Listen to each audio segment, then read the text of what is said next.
Hello viewers, I hope you all are doing well. So without wasting any time, let's dive deep into the insightful analysis of this company. So viewers, company का नाम है central depository services limited. मैं आपको बताना चाहूँगा कि एक depository का एसेंशियली काम होता है हमारे शेयर्स को डीमैट या डिजिटल फॉर्मेट में रखना, और इंडिया में सिर्फ दो ही ऐसी डिपॉजिटरीज हैं, एक है CDSL और दूसरी है NSDL। And I would like to tell you कि CDSL इस स्पेस में मार्केट लीडर है।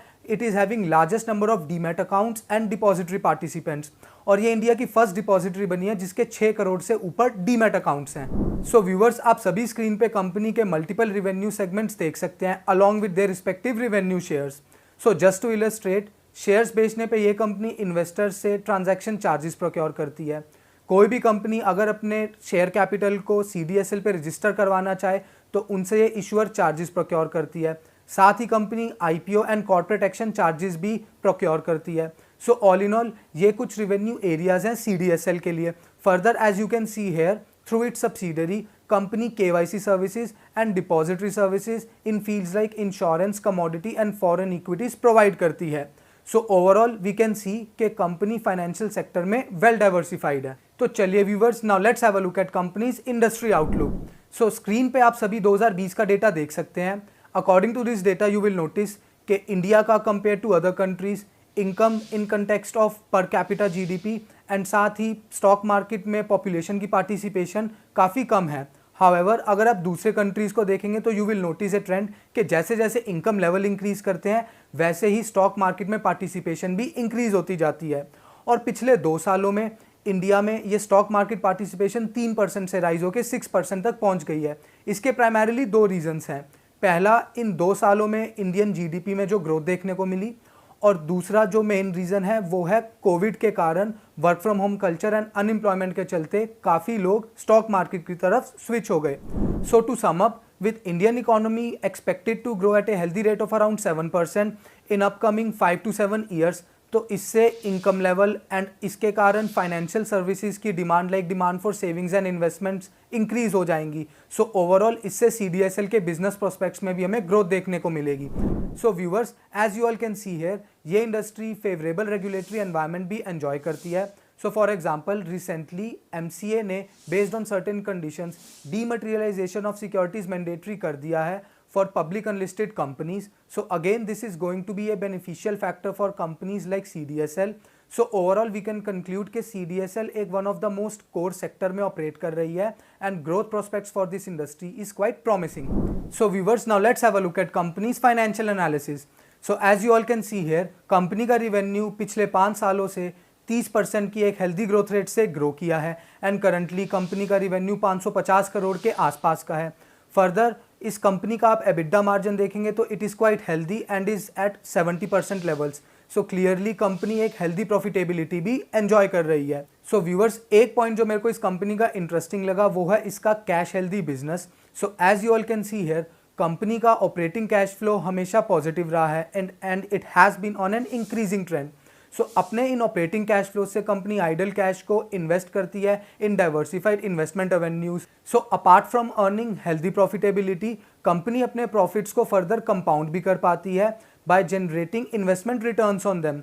सो इसके कारण कंपनी अपनी कैपिटल को एफिशिएंटली यूटिलाइज कर पा रही है and as the result of which you can see here कि कंपनी की ROE भी रेगुलरली इंप्रूव की है and currently it is at an impressive level of around 30%. So clearly as we can see, company के fundamentals are quite attractive. So viewers, now let's have a look at company's qualitative factors. So इस company का revenue model multiplier based है. So just to illustrate, as you can see here, one single IPO transaction opens up potentially multiple revenue generating segments in the form of IPO charges, transaction charges, KYC charges and so on. Viewers, like you all know, there are only 2 depositories in the country, which is CDSL and NSDL. And पिछले 11 सालों से CDSL has been able to increase its market share from 40% to 70%, which you can see here. And मैं आपको बताना चाहूँगा कि हम अपना डीमैट अकाउंट इन डिपॉजिटरीज के agents which are the depository participants उनके थ्रू खुलवाते हैं। And like you can see here, CDSL has more than twice the depository participants than that of NSDL. So इसके प्राइमरीली 2 रीजन्स है। पहला reason है, like you can see here, एक depository participant के लिए ऑपरेट करना काफ़ी कॉस्ट इफेक्टिव होता है with CDSL than NSDL। And इसका second reason which you can see here is that during COVID, CDSL was able to come up with its online account opening process quite faster than NSDL. And इस early mover advantage के कारण top digital brokers like Zerodha, Angel One and Upstocks, they partnered with CDSL for opening up Demat accounts. One more reason जो मेरे को इस कंपनी की competitive advantage को इंडिकेट करता है, दैट इज़ इस कंपनी की history of being an early mover. So like you can see here, CDSL was the first to conceptualise the idea of central KYC और ये फर्स्ट एंटिटी बनी via its subsidiary to get registered as a KRA. Further viewers, as you all can see here, CDSL is also the first company to come up with facilities like e-voting, EDIS and online account opening process. So to sum up, CDSL का proactive and innovative mindset has been the major reason which enabled it to win a huge market share as compared to NSDL. So viewers, now let's have a look at company's future outlook. So like you all can see here, demand for digital services like e-voting, e-notices has been increasing over recent years. And जैसा कि आप यहाँ पे देख सकते हैं, currently 6000 के आसपास कंपनीज हैं जो ये डिजिटल सर्विसेज CDSL से अवेल कर रही हैं, and this number has been on an increasing trend. Further, in totality, there are 18,000 plus companies जो CDSL के साथ registered हैं. So clearly, there is a huge growth prospect in this digital segment for the company in coming years. Further viewers, like you all can see here, issuer charges जो CDSL companies से charge करती है, they were last revised in financial year 15. So clearly यहाँ पे भी एक upward revision का potential है which is going to benefit CDSL in coming years. Further, CDSL insurance में अपनी subsidiary के through e-insurance account open up करती है where it is converting insurance into digital, that is dematerialized form. और as you can see here, e-insurance accounts have been regularly increasing for the company and currently CDSL ने 6 लाख से ऊपर e-insurance accounts open up भी करे हैं. Further, I would like to tell you कि इस industry में e insurance accounts in coming years are likely to get mandated. And as you all can see here, अभी भी काफ़ी सारे ऐसे पॉलिसी होल्डर्स हैं जिनकी पॉलिसीज़ डिजिटाइज फॉर्मेट में डीमटेरियलाइज की जा सकती है. So clearly from here we can expect good growth in CDSL's business prospects. Further, company ने कुछ इंश्योरेंस कंपनीज के साथ सर्विस कॉन्ट्रैक्ट्स भी साइन अप करे हैं. So clearly in coming years insurance sector से भी कंपनी को अच्छा बिजनेस आने की एक्सपेक्टेशंस हैं. व्यूअर्स, आप सभी ने जोमेटो कंपनी का नाम सुना होगा.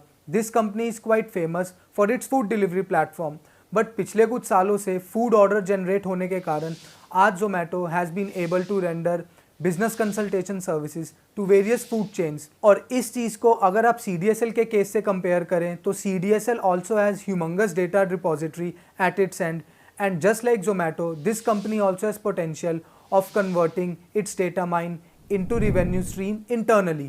Further viewers, like you all can see here, there are multiple IPOs in pipeline this year and साथ ही there are more than 60,000 companies which are eligible for getting their shares compulsorily dematerialized, जिसकी बात हमने industrial overview में भी करी थी.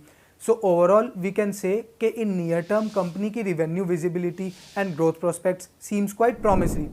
Further viewers, like you all can see here, there are new revenue generating opportunities which are opening up for the company in the form of gold spot exchange and account aggregator policies. So to sum up, financial ecosystem is evolving each day and backed by its innovative and tech focused mindset, CDSL is well placed to enjoy these growth opportunities in coming year.